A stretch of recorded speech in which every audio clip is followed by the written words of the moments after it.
So people can always go back. Yeah, people can always go back to it. Awesome. So today we are going to be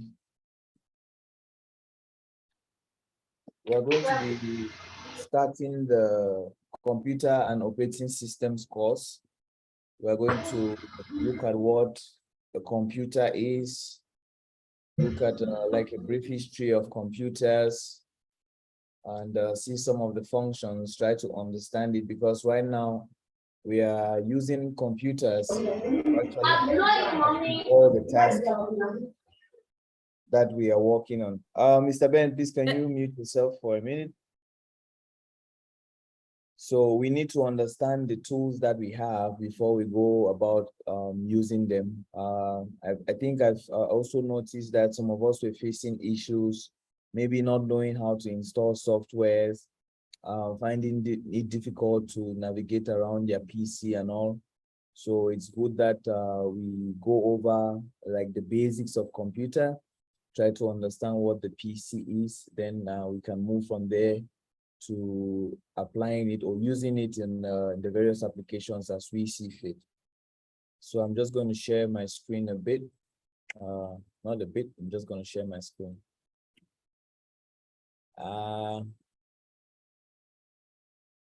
Oh, but before I do, please, I would like us to start with a prayer. It's always good to start with God. In fact, you should always start with God. So let me just do the share.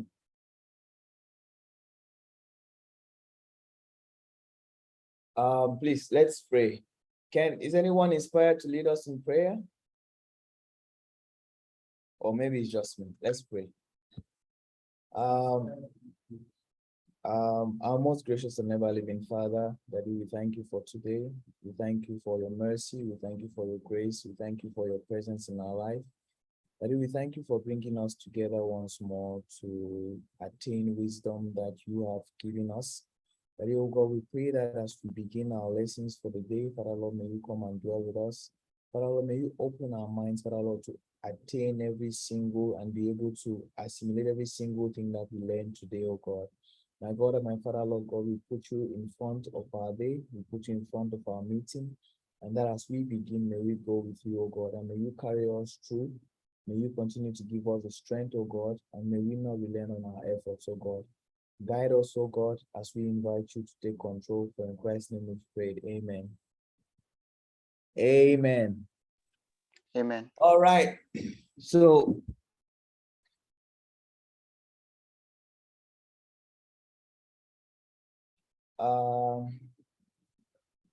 today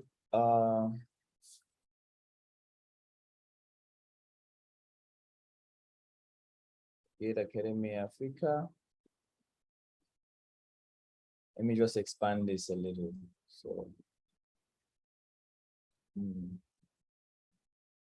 So we are going to be looking at the computers and operating systems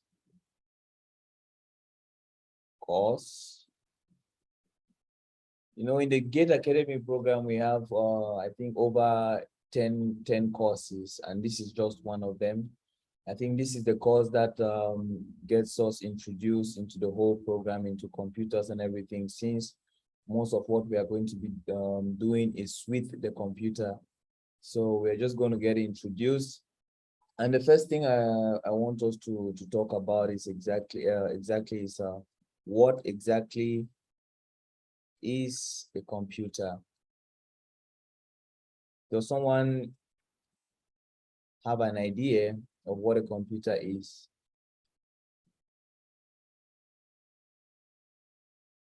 Nobody? Wow. You guys didn't go to school? You guys didn't learn this in school? It doesn't have to be a technical definition, just an understanding of, or just an understanding of what you think a computer is. Yeah, because what I'm doing here is up from the top. It's not going to be like I copied some notes from anywhere. I'm giving is everything that I have learned, and because I'm trying to roll out the course in a way that you're not going to get thrown with so much information that you do not know what is important. So I'm just going to be speaking on like the important stuff and the practical stuff, and I can also give you a guide at the end of the class as to where you can maybe expand the knowledge if you wish. So okay, so most of Can I try my own rudimentary definition? yes sir, yes sir, please go ahead. Uh, I would say it's an electronic device for data, like stores and processes data now. Uh, yeah, an electronic device used for that and for several purposes, but that's basically what comes to my mind. An electronic device used to store, process, and analyze data.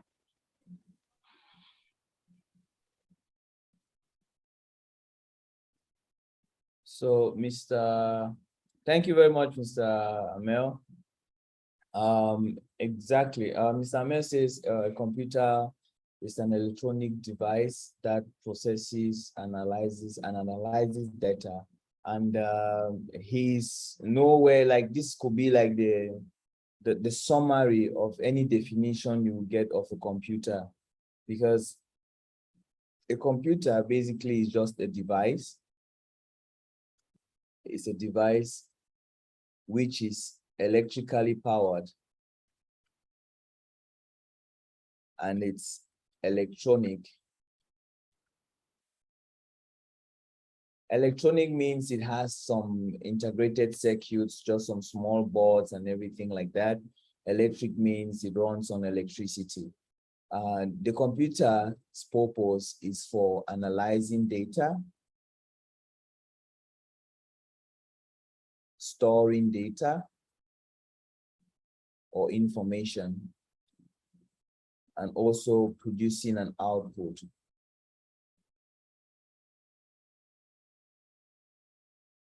So basically, a computer is any electronic or electrical device, electronic and electrical device that can get a set of data, analyze this data, and also produce some form of information as an output. It could simply be taking a bunch of numbers. This is 0, 5, 4, 6, 0, 0, 7. So we could give this data to a PC and say, do something with this data. The one thing that we can always, first of all, do with the data is the computer can simply sort out this data. So which is, we can sort it in like in an ascending order. We have 0, 0, 4, 5, 6, 7. So this will be the output that the computer will give us if we were to perform a sorting out operation on that data.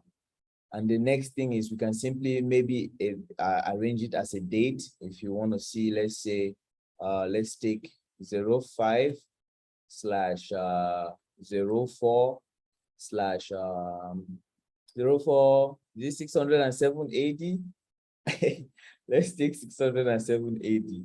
So this is also a date that has been sorted out, that has been, this is a date that has been rearranged or processed by the computer from the letters or numbers that were given to it. So basically, a computer is any machine, like I mentioned earlier, that allows you to process, that allows you to receive data, allows you to process that data, store the data, as well provide like a meaningful feedback from the data analysis that it must have carried. So I'll just go ahead and draw like the basic structure. I think most of us are used to seeing is something like this.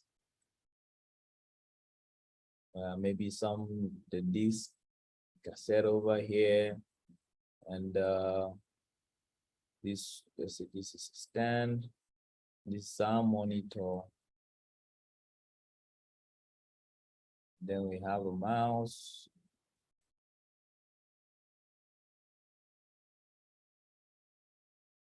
Over here and the keyboard.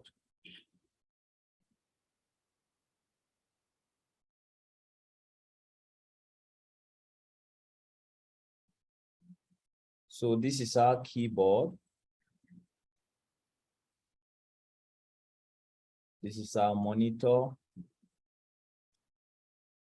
This is our CPU, central unit, central processing unit, and this is our mouse. So basically, this is like the basic structure of what a computer looks like, or before what a computer used to look like. And that's why the next thing that we're going to look at, we're just simply going to go into like a brief history of a computer. Why were these things actually invented? Like a brief history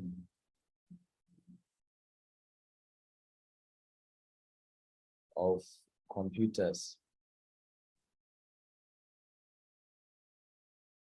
So, okay, so we know how hard it can get sometimes to perform a certain task, maybe to do some calculations. You know, if you are giving figures, let's say somebody says, do a calculation of 160 billion plus 670 million minus 280 billion divided by 720,000. That will be some task that will take us a very, very long time to calculate. In fact, most of us will not be able to complete it. We may even get scared. And so computers were introduced to solve this problem. They were introduced to solve the problem of performing like a huge task or huge, mind-draining tasks such as this one, mostly computational and arithmetic problems at the beginning.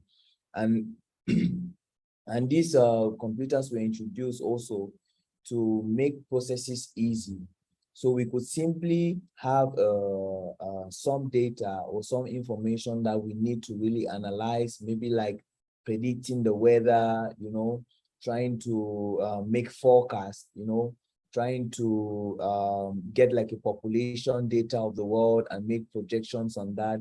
All this could not be done by the human mind. Not that it could not be done, but it was a time-consuming task, and the only way to reduce this task was to delegate this task to like computers. And that is why that's how computers were born. People started creating devices. It started with simple calculation devices such as the abacus. Oh, sorry, my PC is now getting slow. The abacus was a simple mathematical device that had some rings like this, I think. If I can remember clearly. It had some rings like this. Also, people were using this. It was just like a calculator, a normal small calculator that people could use to make their calculations. So this is like one of the places where computers started after they moved on to more complex structures like the supercomputer. The supercomputer, obviously, actually the supercomputer is still being used today, like to date, because like these computers can process like billions of data in just a fraction of a second. This actually computers like this that they use to to predict the weather. So if we see our phones today and we are getting, oh, rain might fall at 5, get an umbrella and all that, it's because of computers such as the supercomputer. And the supercomputer is really, really big. It's a computer that can obviously occupy like a whole room. Computer that can obviously occupy like the whole room. And the other forms of computers such as the mainframe, this one is supercomputer. Oh shit, guys, I don't know what's going on. My PC is now slowing down. I'm so sorry.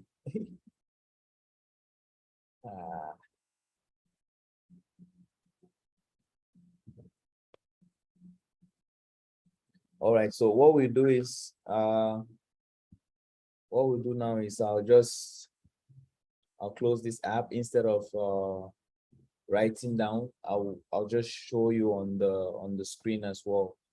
So we're talking about come on, exit. Yeah, we're talking about supercomputers. Please leave this place.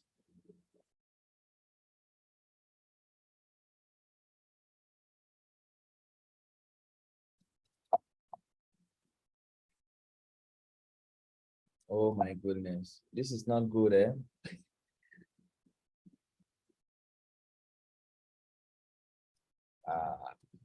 Supercomputers.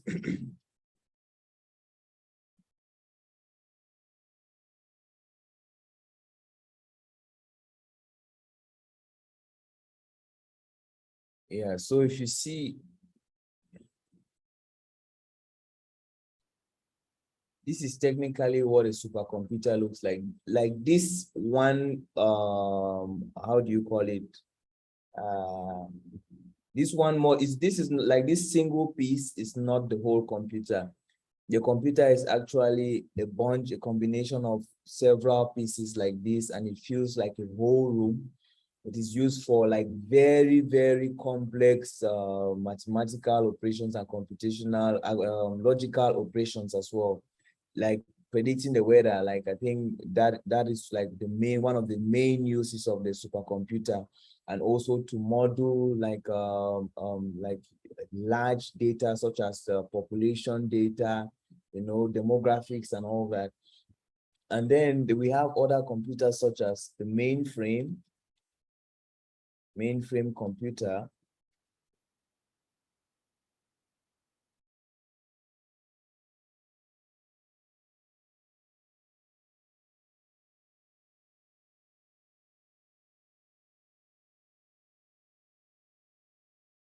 So the mainframe computer is like one large computer that can be shared between 4 to as maybe 600 or 700 people. It's like just one big frame like that people can simply just sit on there and perform their different tasks. But the computer, it's one huge board. Just put it like maybe you had a monitor which was like two buildings long, a monitor which was like 2 buildings long, but that monitor that monitor alone is able to process data for like 600 people at the same time. So that is what like mainframe computers are, and they are being used in organizations as well to divide processes, to handle like different tasks. Maybe we have over like the IT department handling a certain task.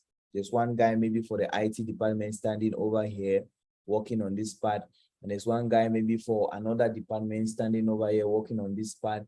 So the computer is actually able to handle like 600 or 700 people at a time and handle all their requests at the single time. So after the mainframe computer, we had like other generation of computers that started coming in. As the years went by, like the sizes of the computers became less, because the components that were being used to build computers now were reduced to like very, very small sizes because of what we call ICUs. Is it ICUs? No, integrated logic circuits. Yeah, transistors. I think transistors give the birth. Yeah, transistors give the birth of the small computers that we see today, because these small pieces of metal could be used to, carry everything that was cumbersome before and just reduce like just to a small inch. And so people started putting a lot of data in that, started using that to create like computers that were more portable, computers that people could just wake up and carry along with them and go ahead and perform the task. because that was one of the issues that was faced when these computers were being created. They could only sit in one place. You could never transport a supercomputer nor a mainframe computer. If you wanted to work on a mainframe computer, you had to go to where it was, and you could not like maybe work from a remote location or carry it along with you if you had maybe a journey to go on, maybe vacation or anything like that. So then came the birth of personal computers.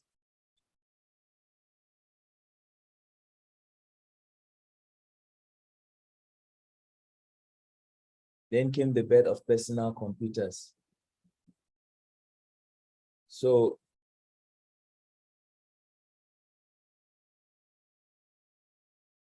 this is typically what a personal computer looks like, where you have your CPU over here, a monitor, keyboard and mouse, where people could now set up like their computers in their own home and in offices where they can go ahead and perform their tasks, maybe carry it along, go from one place to another as they required.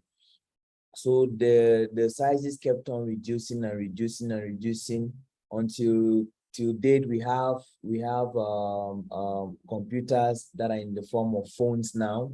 Our phones are a typical modern day computer because they can process a lot of data. They can do a lot. They can do a lot. But if you look at their sizes, and they are so small, and this is what the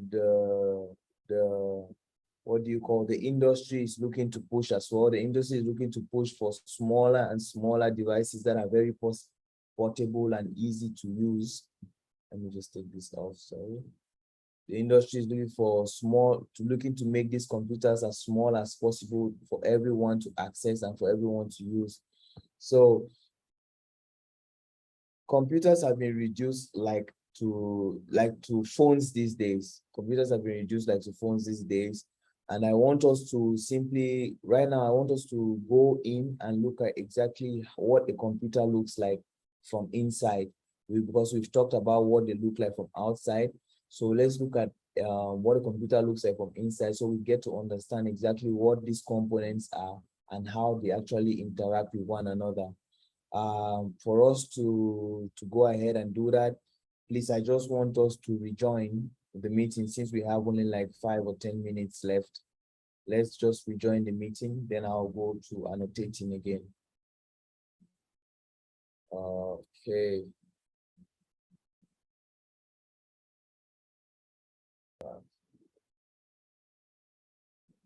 So I'll just head back. So like I was saying, the arithmetic and logical unit of the computer is where all the arithmetic operations and the logical operations are being done. So if you wanted to perform like a 5 plus 5, 5 plus 6, or any calculation of some sort, division, multiplication, all that is being done in this part of the computer. And and the logical operations such as is this greater than that, or is this less than that?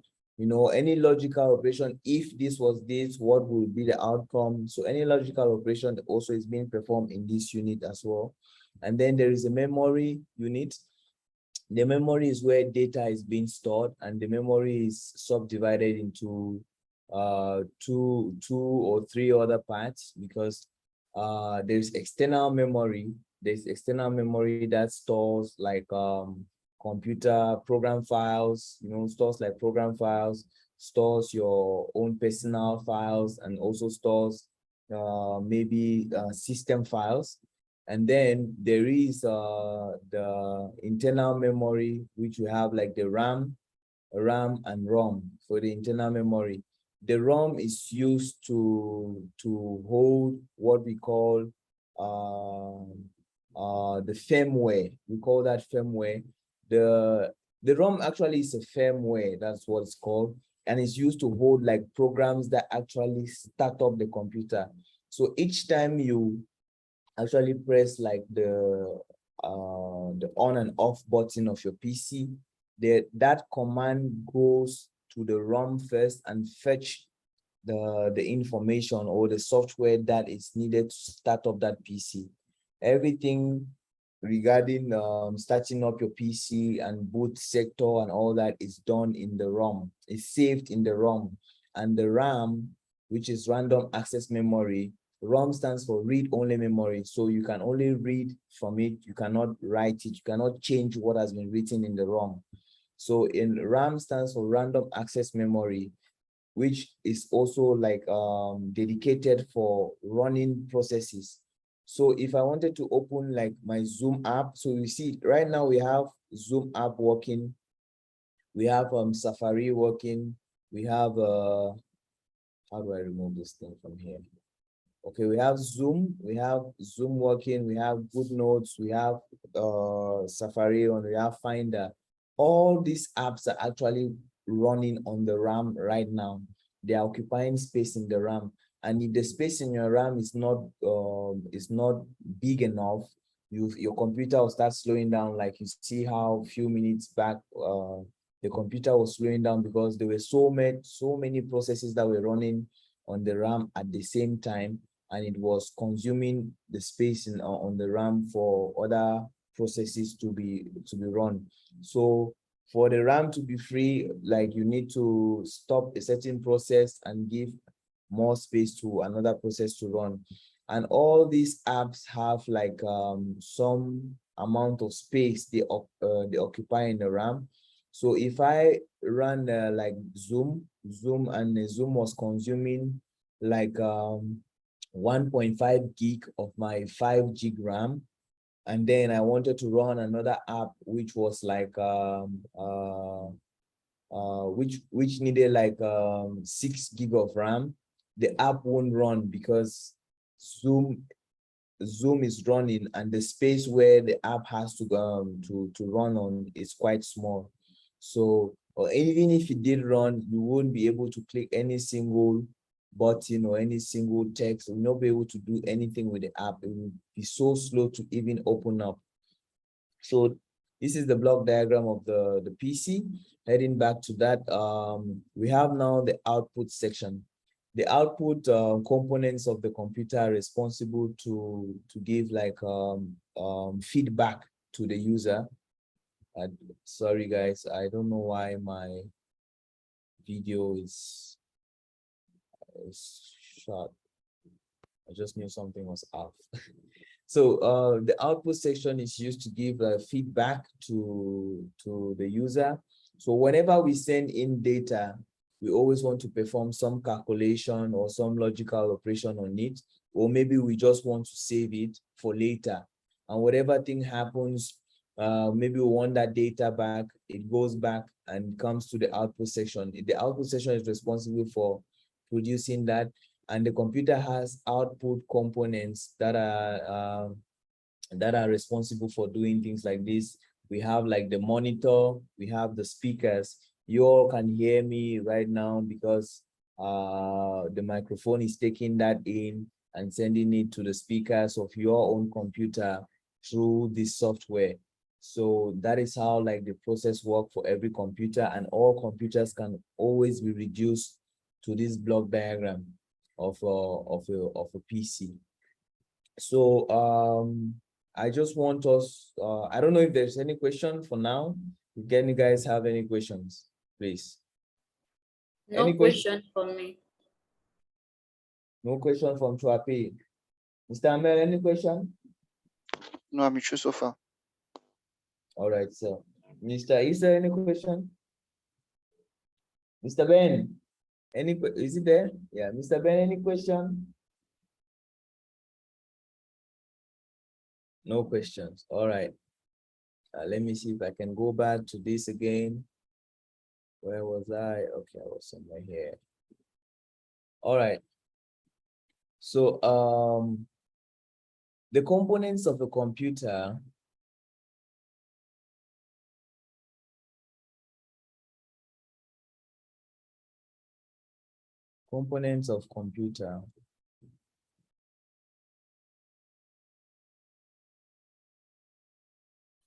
can be reduced to two categories. which is hardware and software.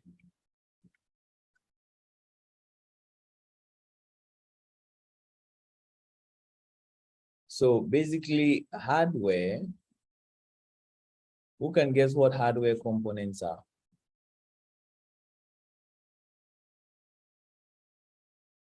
Anybody? Okay, no one? All right, so hardware components are components that we can see and touch. Hardware components of the computer, components that we can see and touch. And can we identify some of these components of our PCs? Can we look at our PCs and identify like some of the hardware components there? We have keyboard, mouse. Next, mouse, no one. Monitors, for those who have a desktop. We have the monitors. What do we have? Speakers. We have speakers. Motherboard. Sorry? Motherboard. Motherboard. We have the RAM. We have the RAM. What do we have again? We have, sorry? Yeah, disk drive. That is for storage, a storage unit. So basically the list goes on. So all these components are hardware components, and computers can be reduced to two categories. The hardware components are what make up the physical morphology. Oh, I've gone to biology. Or what make up the physical appearance of the computer. And these hardware components are very, very essential. They make, you can say, they can be a computer without the hardware components, and they can be a computer without the software components. So every computer in this world has hardware and software. And the hardware components actually give us, they provide an interface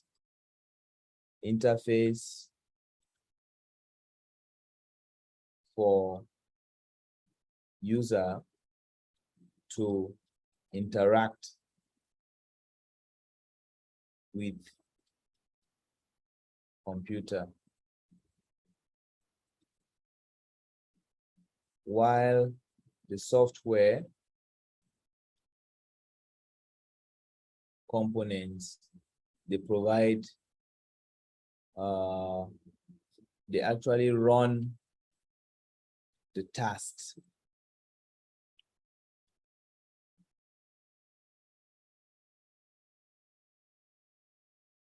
in the computer.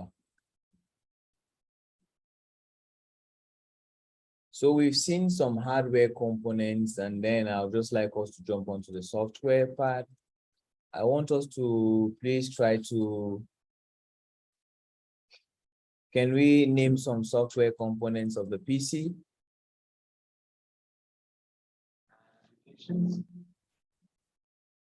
Yeah, applications.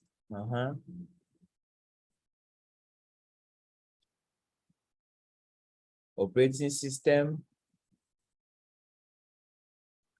So basically, the software components of the computer can be divided into two subgroups, right? So, they can be divided into two subgroups, which are system software,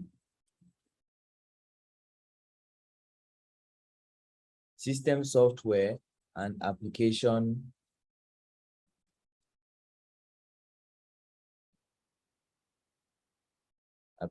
software.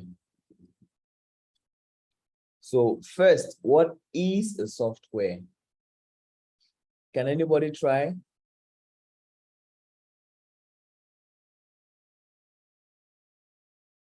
Just say it. Anything that is in your mind, say it.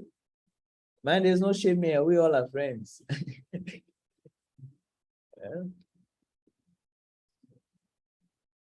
Okay, nobody's willing to try. Okay. So softwares are programs. That's a new word, sorry. Software are programs, and programs are instructions.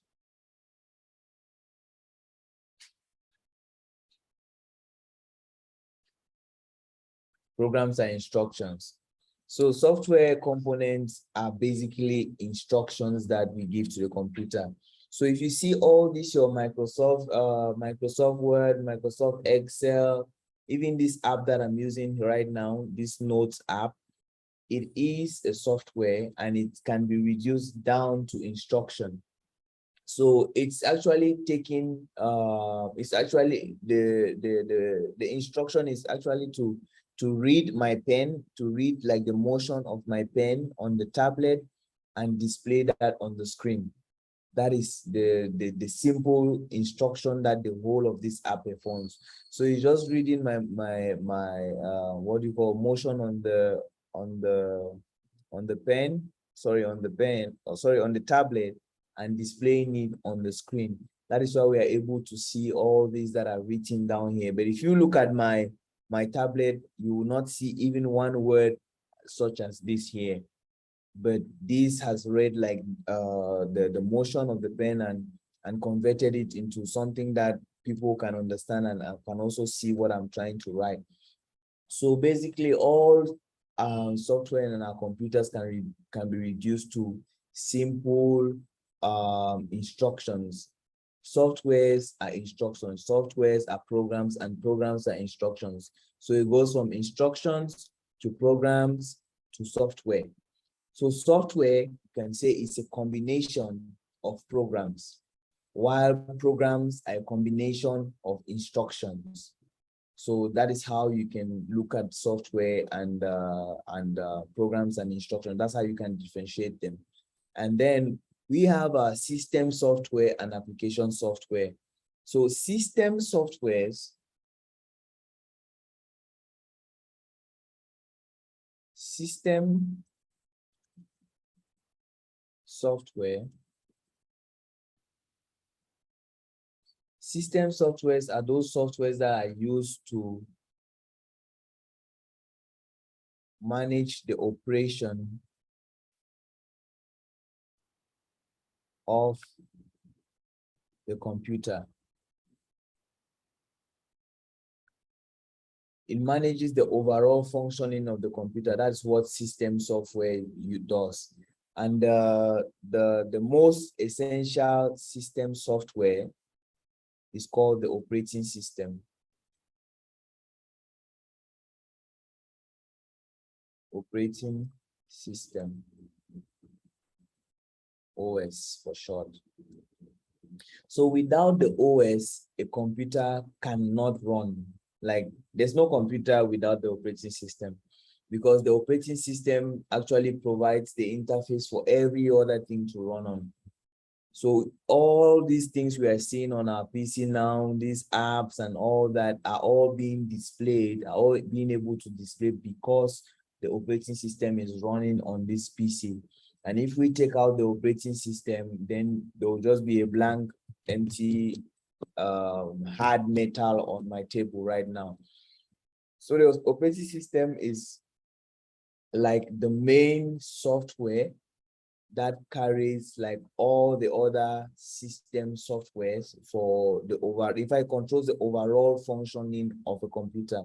The operating system is a combination of softwares that control the overall functioning of a computer, and they manage every other process, and they manage every other program. Every other thing that a computer does is being managed by the operating system.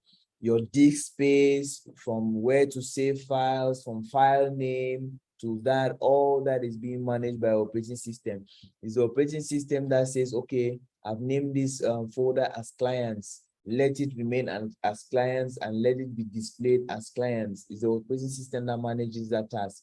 The operating system that also gives access to this software, this program that I've installed, to be able to run perfectly, to be able to access the RAM and run on the RAM without causing like some other issues to the PC. So it manages every task. If you say, okay, let me work on this notepad right now, and you want to jump on the next task, the operating system is the one that also permits you to go ahead and run multiple programs at the same time and manages all of them to make sure that there is no chaos among those apps and among the processes within the RAM. So system softwares are softwares that are like that come with the computer. They actually come with the computer. You do not install system software. You can only install, they come with the computer because drivers can be removed. Drivers are application softwares. So system software come with the computer, and they function by managing all the processes and all the computer resources. The next thing we look at is the application software. Application software are softwares that we actually use to perform specific tasks on the computer. So I don't know, with that definition of application software, if we can name some application softwares that we know. So application softwares are programs that we use to perform specific tasks on the computer. They do not manage the overall resources. They have no control on whatever is happening on the PC. We just use them for specific tasks. Can we name some of them? Microsoft. Yeah, Microsoft Word. Exactly. Next. Zoom. Yeah. Guys, you don't even have to go far. Just look down here. All these things that you see here are all application softwares. You cannot see the system softwares. You cannot see the system softwares. When you go to this PC right now, if I go and turn up and down, I will not see it. I cannot see the operating system. No matter how hard I try, you cannot go like that. Okay, this is where the Mac OS is in the computer. No, you cannot see the come installed in, like, they are part of the firmware. They are in the hardware components. Firmware is a term that is used to define a hardware component and a software component that have been combined together. So things like the ROM are called firmware. So application softwares can range from notes, WhatsApp, music, reminder, because all these applications over here perform specific tasks. If I want to set my reminders, I will not come to Wondershare Filmora. I'll go to my reminder app and set the reminder. If I want to take down notes, I will not go to MAMP. I'll simply go to my notes app and take down the notes. If I want to edit maybe a Photoshop document or something, I'll not go to Adobe Acrobat. I'll go to Photoshop. So application software are task-specific softwares, task-specific applications that we use on the PC. I think that brings us like to the end of today's lesson. And right now, I just want to open up for question and answers. There may be things that I have not touched and that we all may have queries about. So please, if you have any query about anything computer related, you just ask. And in the next class, we are going to actually be diving in more on softwares, because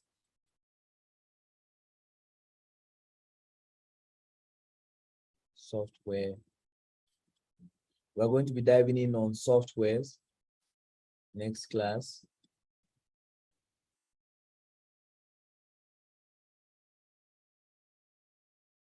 Because this is where we'll be more focused on everything that we are doing on the computer, we are actually achieving that with the software. And in the next class, we are going to be looking at software like at a deeper level. We're going to be talking on what we can do with softwares, what softwares are advantages, disadvantages of some softwares, what kind of softwares we actually need to have on our PC, the basic softwares, and for what to use them for, how to use them, and all that, how to install softwares as well, how to uninstall softwares, how to check like properties of softwares, and just the general overview of what softwares are, and then actually go down and dive a little bit into it and its applications as well. All that we'll be looking at that in the next class. But for now, this is what we've covered. We've been able to cover what a computer is, a little brief history of a computer. We've covered the components of a PC. We've covered some types of PC, which were mainframe, supercomputer, and personal computers. And then we've covered, we've looked at the block diagram of a PC, and then we've basically reduced the PC down to hardware and software components, because that is what a computer is made of. Fundamentally, that's what a computer is made of. It's made up of hardware and software.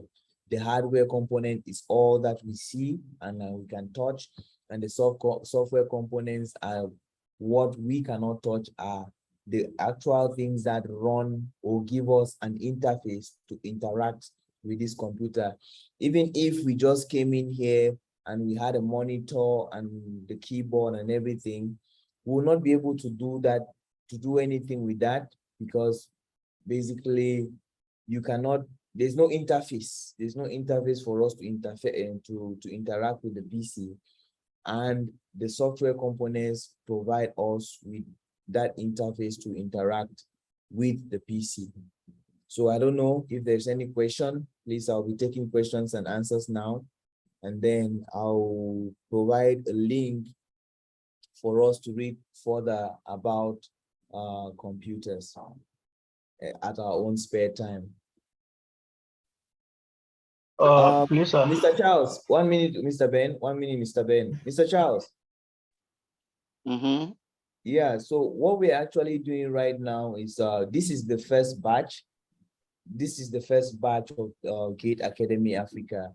And so what we are doing right now is we are trying to follow up with the curriculum, to see some of the things that may get omitted, to see some of the issues that we may face, and to also understand like a perfect strategy or a perfect way to roll out the course when it will be open to like the public. So we're actually making sure that a lot of people are able to understand, because there's no need to roll out the program when the few that have been selected to follow up cannot even get anything out of it. So we want to make sure that this sample population that we have are able to understand. Let's see the problems that they have, because we all are from different places in the world. Computer connection is disturbing, this and that, facing different challenges. And from that, we'll be able to also model like the course in a structure that will be suitable for as many people as possible and easily assimilated by many. So this is not the in-depth, what do you say? In-depth, this is not the depth of the course right now. You can say we are just trying to educate the people right now. And with time, I think you've seen the introductory video, right? Have you? Yeah, I explained that as well. So with time on the YouTube channel, all those playlists, they will have like recorded courses where people can actually go again and follow each and every course till the completion. They take their exam and then they get a certificate for that specific course. And then to graduate from the program, you must be able to complete all the courses that are there in that program, and finish with an attendance percentage of like, I think above 85%. And also make sure your assignments and every class attendance is up to date before you can actually get a certificate that you graduated from Gate Academy Africa with, I don't want to call it bachelor's, but you can call it bachelor's, because I studied bachelor's of computer application, and what I'm teaching here is computer and its applications. So everything that I've learned within those 8 years, then we can have you come in now and get into like political sciences, because maybe you studied political sciences, so you teach as well that experience in a course. And if it was something that one could get a degree from, why not? We open that up. Mr. Ise right now is following up with videography and social media, online like strategy, content strategy, a content strategy. That as well is something that he's learning right now. And once he's up to the point where he's built something out of that, he can go back and come into the Gate Academy program and say, okay, this is a course I want to teach. We will teach that as well to the public, because I don't know content strategy and all that. I can't teach that. I can't teach political science, but it's not like political science is of no use. It's something very important, and it's what makes you who you are. Every idea, every experience that you've had in that field is what you are, and that's what we are trying to teach back to the people. I'm starting with this because this is where I've been my whole life, and then once I can roll this out, it also set a platform for you guys to come in and understand exactly what the process is, and also just simply put in your courses and have people come in and take these courses, because with time we are going to be open with many people who have gone there, struggled, and be able to build something out of everything that they've learned, teach back exactly all that experience to people. So that's what we are trying to do here now. It may not look so much, but so much is coming as we keep going ahead. So thank you. I just wanted to address that in case you're not sure. Mr. Ben, you had a question. Yes, sir. Yes, please tell me. You talked about firmware. Actually, I didn't really understand, but I want to know the difference between firmware and hardware, because you talked about those two. So I want to know the difference between firmware and hardware. Oh, okay. So basically, hardware is all the physical components of the computer. Anything that you can see and touch is hardware. So firmware is actually the combination of two things, hardware and software, like the RAM. You see, when you have a computer RAM, inside the RAM, like it has been programmed, that RAM has been programmed to carry some software inside. There's some software in that RAM that permits your computer to even start. So what is called a firmware is the combination of that hardware and software. That is a firmware, like programs that are inbuilt into the hardware of the computer. So that is like a firmware. They go like, if like there are malwares that have gone too far. We're not finished with malware. With firmware, I've gone to malware. So let's say if I was a hacker, let me put it in this sense. If I was a hacker and I wanted to like completely destroy your PC with making sure that you don't ever use it again, what I'll do is I'll attack your firmware. That is, that computer goes right down into like the logic. Sorry, that program goes right down into like the circuits. You know how we can always reduce everything down to those transistors and everything. Like it goes like right down into those circuits and destroys everything and make sure that you will never use that PC again. So firmware is actually a combination of hardware and software. So you can simply put it down to like programs that are installed inside the hardware components of the PC that come with the PC. I don't know if it's clear enough, sir. Yeah, it's clear. All right, please, are there any questions? Guys, someone take a good snap of this, man. We should be balling. You guys For are real. not bad. Any questions, Chuapi? No question for me. You should be teaching this class, oh, huh? Chuapi, you should be teaching. You're the one who should be teaching this class. I don't even know what I'm doing here. You should be teaching. All right, guys. I think okay. Sorry. Before we close, I'll just send the link right now. In fact, I'll send it to your emails. There's this website called Java Point. There's this website called Java Point. So basically, you can learn from here, like you can learn the basics of everything computer related. Like you can simply go from being a computer novice to a computer genius on this website if you take your time to study. So most of the things that I will not be covering, I'll be pointing you to websites like this. And simply we'll just go ahead and type in for computer here, computer fundamentals. Did I spell the fundamentals correctly? Go stay where I go school, you know. Honda. I think it's A now. Is it A? Hey, Hey, yeah, wow.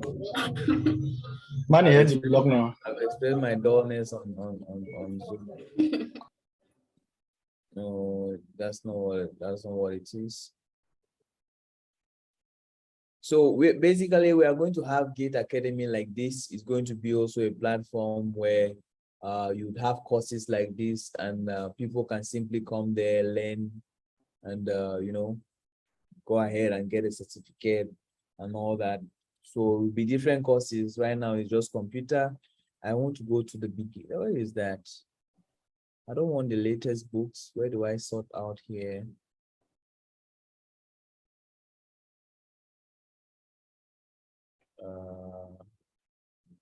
Actually, they're actually showing me advanced tools.